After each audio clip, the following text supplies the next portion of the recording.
కౌశిక్ వాళ్ళ ఇంటికి ఒకతను వచ్చి ఇవాళ డాక్యుమెంట్స్ ఇచ్చి సైన్ తీసుకుంటానని చెప్పాను కదా అని చెప్తూ ఉంటే అలాగేనంటూ సుధాకర్, వైజయంతి, యువరాజ్, కౌశికి అందరూ కూడా డాక్యుమెంట్లపై సంతకాలు చేస్తూ ఉంటారు. కేదార్, నువ్వు కూడా వెళ్ళి సంతకం చేయి అని ధాత్రి చెప్తుంది. అప్పుడు యువరాజు, డాక్యుమెంట్ల మీద సైన్ చేయాల్సింది ఇంట్లో ఉన్న అందరూ కాదు జగదాత్రి, ఈ ఫ్యామిలీ మెంబర్స్ మాత్రమే అని యువరాజ్ అంటే, అందుకే నేను కూడా కేదార్ని సంతకం చేయమని చెప్తున్నాను యువరాజ్ అని ధాత్రి చెప్తోంది.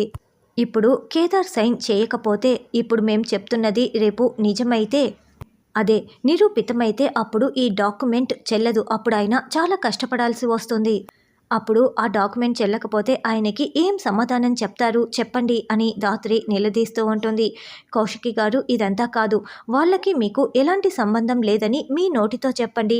మీ నోటి మాట చాలు, నేను నమ్మేస్తాను. నాకు ఎలాంటి ప్రూఫ్లు అవసరం లేదు అని అతను కౌశికి చెప్తూ ఉంటాడు.